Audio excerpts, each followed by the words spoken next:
आज हमारे पास व्हाट्सएप इस्तेमाल करने वाले देश के 40 करोड़ यूजर्स को सावधान करने वाली खबर है।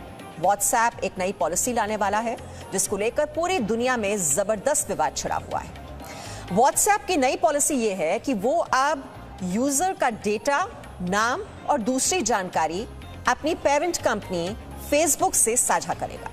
व्हाट्सएप ने कहा है कि यूजर्स के प्राइवेट मैसेजेस और फोन कॉल पूरी तरह सुरक्षित है।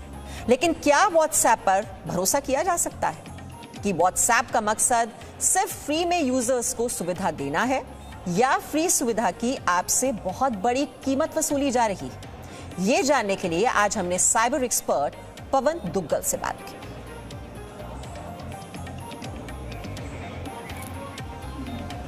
आपको बता दें, पवन दुग्गल ने जो हमें जानकारी दी है, जो कि साइबर एक्सपर्ट हैं, उन्होंने हमें बताया कि व्हाट्सएप से आपकी जिंदगी की हर वो जानकारी लीक हो सकती है जो आपके फोन में सुरक्षित है।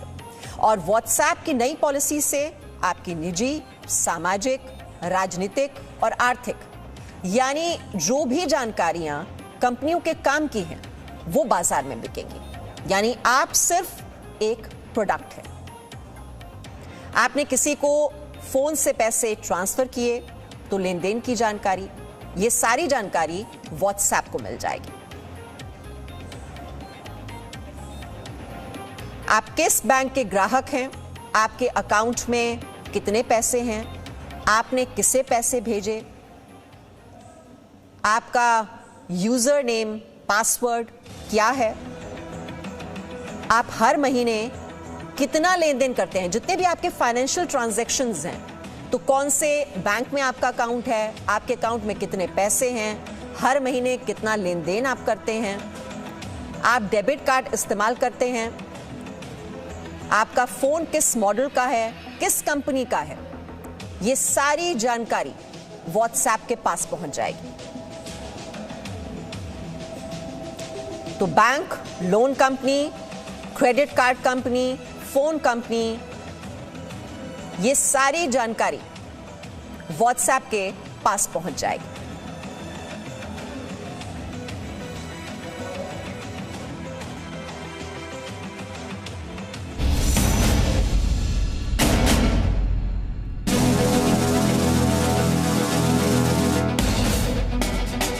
अगर आप परिवार, रिश्तेदार, दोस्त और नौकरी व्यापार में संपर्क बनाए रखने के लिए व्हाट्सएप इस्तेमाल करते हैं तो सावधान हो जाएं। व्हाट्सएप की नई पॉलिसी क्या आपको बाजार का सामान बना रही है? ये जानने के लिए जी न्यूज ने साइबर एक्सपर्ट पवन दुग्गल से बात की और उन्होंने जो बताया वो बेहद चौंकाने वाला था। पवन दुग्गल के मुताबिक अगर आप अपने फोन से किसी को पैसे भेजते हैं तो व्हाट्सएप के पास उससे जुड़ी जानकारी पहुंच जाएगी, जैसे कि आपने किसे पैसे भेजे, कितने पैसे भेजे, पैसे भेजने में बैंक अकाउंट का इस्तेमाल हुआ या फिर डेबिट कार्ड का, आपने पैसे जिस फोन से भेजे वो किस कंपनी का है, उसका मॉडल नंबर क्या है, आपने पैसे भेजने के लिए किस ऐप का इस्तेमाल किया।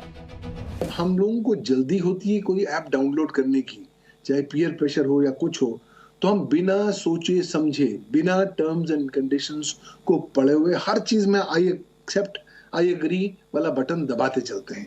यहाँ तक कि हम उसके टर्म्स एंड कंडीशंस भी नहीं पढ़ते, उसकी प्राइवेसी पॉलिसी नहीं पढ़ते, और जब हम इंस्टॉल कर लेते हैं तब कई देर बाद हमको पता लगता है कि भाई हमने तो अपनी सारी निजता खो दी। क्यों? क्योंकि टर्म्स एंड कंडीशंस में इन्होंने मुझसे सारी परमिशंस ले ली, मेरे से एक्सेस ले लिया मेरे कॉन्टैक्ट्स का, मेरे से एक्सेस ले लिया मेरी गैलरी का, और विभिन्न प्रकार की मेरी जो प्राइवेट जानकारी है ये ऐप लगातार एकत्रित करता जा रहा है। यानी आपका फोन ही आपकी निजी जानकारियों की डकैती का सबसे बड़ा हथियार है। अब समझिए कि व्हाट्सएप को आपकी निजी जानकारियां जुटाने से फायदा क्या होगा। व्हाट्सएप से ये सारा डेटा फेसबुक के पास जाएगा। करोड़ों लोगों की जानकारियों को रखने के लिए फेसबुक जैसी कंपनियों ने बड़े बड़े डेटा सेंटर बनाए हैं और ऐसी जानकारियां दुनिया की सैकड़ों कंपनियों को बेची जाएगी। जैसे आपके बैंक अकाउंट में कितने पैसे हैं, आप किस बैंक के ग्राहक हैं, आप महीने में कितना पैसा खर्च करने की क्षमता रखते हैं, आप ज्यादा क्रेडिट कार्ड का इस्तेमाल करते हैं या डेबिट कार्ड का, आप किस चीज की खरीद में ज्यादा पैसा खर्च करते हैं, ये जानकारियां उन कंपनियों को बेची जाएंगी जिनके लिए आप उनके बिजनेस को बढ़ाने का सामान बन सकते हैं। लेकिन कोई व्यक्ति जब आपके इस प्राइवेट स्पेस में अनावश्यक तरीके से घुसता है और आपकी जो निजता है उसका उल्लंघन करता है, सेंध डालता है, तो उसे हम प्राइवेसी ब्रीच बोलते हैं। ये प्राइवेसी ब्रीच न केवल आपकी पर्सनल तस्वीरें, आपकी पर्सनल वीडियोस को कॉपी करके बाहर प्रकाशित करना, बल्कि साथ ही साथ आपका जो महत्वपूर्ण फाइनेंशियल डेटा है, आपका क्रेडिट कार्ड डिटेल्स, आपके debit card details, internet banking details, अगर उसको भी कॉपी किया जाता है तो वो आपकी डेटा निजता का ब्रीच माना जाता है। हालांकि नई पॉलिसी के बाद व्हाट्सएप ने सफाई में कहा है कि कंपनी की नीति में नए बदलाव से आपके मैसेज की निजता या गोपनीयता पर असर नहीं होगा। लेकिन व्हाट्सएप ने साथ ही ये भी कहा है कि नए नियमों में बदलाव से बिजनेस अकाउंट पर प्रभाव होगा। व्हाट्सएप पर यूजर्स को बिजनेस के लिए इस्तेमाल करने के लिए जो आरोप लग रहे हैं, उस आरोप में व्हाट्सएप की पेरेंट कंपनी फेसबुक लंबे वक्त से फंसी हुई है और आपकी निजी जानकारियों का बाजार के लिए इस्तेमाल हर वो ऐप कर रहा है जिसे आप फ्री मानकर मोबाइल फोन में इंस्टॉल कर लेते हैं। ब्यूरो रिपोर्ट, जी मीडिया। और अब आपको यह भी जानना चाहिए कि आपकी जानकारियां बाजार में बेचने के आरोप सिर्फ व्हाट्सएप या फेसबुक पर नहीं है।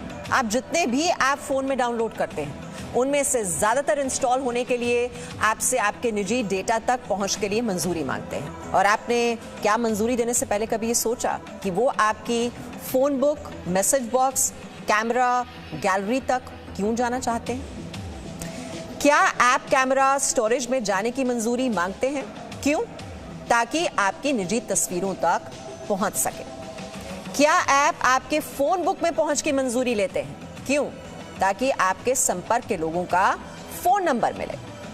क्या ऐप आपकी फोन गैलरी तक पहुंच की मंजूरी लेते हैं? क्यों? सोचा कभी आपने? ताकि आपके जरूरी दस्तावेजों तक पहुंच आसान हो। क्या ऐप आपके मैसेज बॉक्स में पहुंच की मंजूरी लेते हैं? उसका जवाब, ताकि मैसेज बॉक्स में आपसे जुड़ी जानकारियां मिले। इसके जरिए ऐप आपके मोबाइल पर आए एसएमएस को भी पढ़ लेते हैं। जब भी आप गूगल पर कुछ सर्च करते हैं तो गूगल उस कीवर्ड को भी स्टोर कर लेता है। तो कुल मिलाकर आप अपने मोबाइल फोन के माध्यम से अपनी personal photos, videos, net banking के पासवर्ड और यहां तक कि अपने दोस्तों के फोन नंबर भी उस ऐप को दे देते हैं। अब सवाल यह भी है कि भारत में डेटा डकैती इतनी आसान क्यों?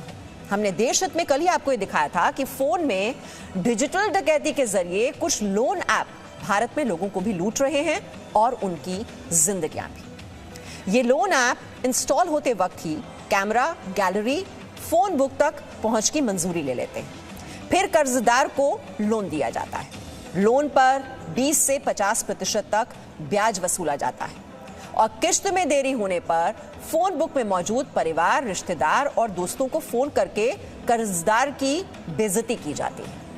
व्हाट्सएप ग्रुप बनाकर फोन में मौजूद कर्जदार की तस्वीर डाली जाती है और तस्वीर पर गालियां लिखी जाती हैं, अपशब्द लिखे जाते हैं।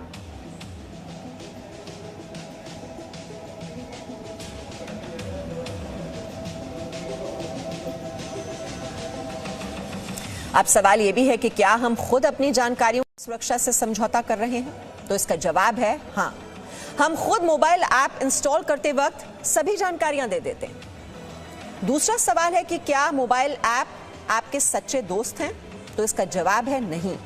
ये फ्री सर्विस के बदले आपकी जानकारियां बेचते हैं। तीसरा सवाल है कि आपकी जानकारियों की सुरक्षा के लिए सरकार क्या कर रही है? तो जवाब सुन लीजिए, कुछ नहीं। भारत में डेटा लीक को लेकर कोई कड़ा कानून नहीं है। चौथा सवाल, आपके डेटा की सुरक्षा के लिए कौन जिम्मेदार है? जवाब है सरकार, लेकिन सरकार पूरी तरह लापरवाह है। पांचवा सवाल, आप अपनी निजी जानकारियों की सुरक्षा के लिए क्या कर सकते हैं? जवाब यह है, आप कोई भी ऐप डाउनलोड करते वक्त खुद से पूछिए कि वो ऐप क्या आपकी जानकारियों से भी ज्यादा महत्वपूर्ण है।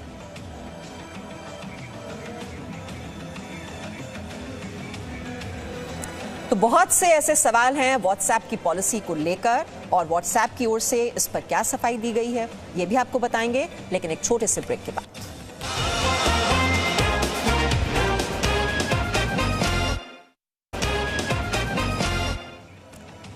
तो तो व्हाट्सएप की नई पॉलिसी क्या है ये तो हम आपको बता ही चुके हैं और जी मीडिया रिपोर्टर विशाल पांडे ने व्हाट्सएप प्रबंधन से उनका पक्ष रखने की अपील की। व्हाट्सएप ने क्या सफाई दी है वो आपको बता दें। उन्होंने कहा है कि व्हाट्सएप की मदद से अपना बिजनेस चलाने वाले छोटे कारोबारियों की मदद के लिए नए सुरक्षा नियम बनाए गए हैं। व्हाट्सएप के मुताबिक यूजर्स की प्राइवेसी की रक्षा उनके डीएनए में है। टेक्नोलॉजी इंडस्ट्री में सिक्योरिटी पॉलिसी में बदलाव होना सामान्य बात है। यूजर्स को नोटिफिकेशन स्वीकार करने के लिए 1 महीने का नोटिस दिया गया है। नई पॉलिसी में यूजर्स को उनके डेटा की सुरक्षा के बारे में पूरी जानकारी दी गई है और फेसबुक को व्हाट्सएप का डेटा सुरक्षित रखने के लिए दिया जा रहा है। यूजर्स जब चाहें बिजनेस बंद कर सकते हैं।